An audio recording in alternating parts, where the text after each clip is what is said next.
2024 लोकसभा चुनाव के लिए भाजपा की तैयारियां तेज हो चुकी हैं। यूपी में भाजपा की क्लीन स्वीप की रणनीति तैयार कर ली गई है। पिछले कई दिनों से भाजपा और जयंत चौधरी की आरएलडी के बीच गठबंधन की चर्चा चल रही थी। अब दोनों तरफ से इसे लेकर साफ इनकार कर दिया गया है। भाजपा को आरएलडी की तुलना में मायावती की बसपा ज्यादा मुफीद लग रही है। मीडिया रिपोर्ट की माने तो बसपा से गठबंधन और सीटों का तालमेल का फॉर्मूला भी तैयार कर लिया गया है। भाजपा नेताओं का मानना है कि आरएलडी से इतना ज्यादा फायदा नहीं होगा जितना कि बसपा से होने वाला है। बसपा प्रमुख मायावती फिलहाल विपक्षी दलों के गठबंधन इंडिया और भाजपा के गठबंधन एनडीए से दूरी बनाए हुए हैं। पूर्वी उत्तर प्रदेश में भाजपा ने ओपी राजभर और दारा सिंह चौहान को अपने साथ लाकर पहले ही अपनी स्थिति मजबूत कर ली है।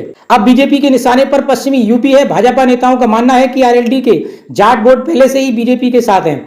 विधानसभा से लेकर निकाय चुनाव में जाट वोट भाजपा को ही मिलते रहे हैं। बहुजन समाज पार्टी से गठबंधन कर भाजपा एक तीर से दो निशाने मारने की कोशिश में है। पिछले चुनाव में बसपा ने पश्चिमी यूपी की कई सीटों पर जोरदार उपस्थिति दर्ज की थी। इसका पूरा फायदा बसपा और भाजपा दोनों को मिलेगा। इसके साथ ही बसपा से गठबंधन हुआ तो सपा के साथ आरएलडी का भी खेल बिगड़ जाएगा।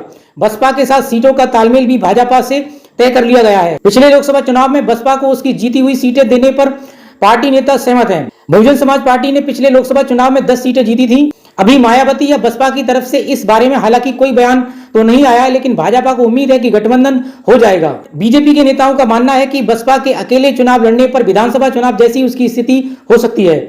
बसपा 2007 के विधानसभा चुनाव के बाद से ही लगातार हार का सामना कर रही है। 2012 में सपा ने बसपा को हराकर यूपी की सत्ता हथिया ली थी। 2014 के लोकसभा चुनाव में भाजपा की सुनामी चली और सपा ने 5 सीटें जीती, लेकिन बसपा बुरी तरह से हार गई। उसे 2017 में वापसी की उम्मीद थी, लेकिन लगातार तीसरी बार हार के बाद उसने 2019 में सपा से गठबंधन किया। उसे 10 लोकसभा सीटों पर जीत मिली। 2022 विधानसभा चुनाव में अकेले उतरने का फैसला लिया गया था। इससे विधानसभा से उसका एक तरह से सफाया हो गया। बसपा को केवल एक सीट पर जीत मिली। हालांकि ये जीत बसपा की कम और उमाशंकर की ज्यादा मानी जाती है। 10 साल पहले तक सत्ता संभाल रही बसपा और विधानसभा में केवल एक सीट मिलने के साथ ही उसका वोट बैंक भी लगातार खिसकता जा रहा है। बसपा इस समय अकेली नजर आ रही है। बसपा का बेस वोट बैंक भी यूपी में ही है। मायावती को पता है कि पिछले लोकसभा चुनाव में मिली 10 सीटों पर जीत 2024 तभी बरकरार रह सकती है जब किसी से गठबंधन किया जाए। बसपा के अकेले उतरने पर विधानसभा और निकाय चुनाव जैसे हालात हो सकते हैं। बसपा की इसी मुश्किलों को देखते हुए भाजपा की तरफ से गठबंधन का पासा फेंका गया है।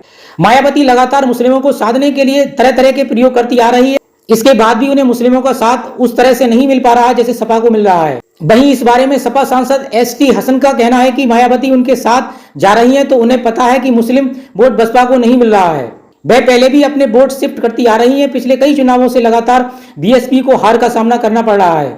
विधानसभा में तो सफाया हो ही गया है। लोकसभा में 10 सीटें सपा से गठबंधन के कारण मिली थी। इस बार लोकसभा से भी सफाया तय है। अब आगे इस गठबंधन में क्या होता है ये जानने के लिए आप हमारे चैनल के साथ जुड़े रहिए।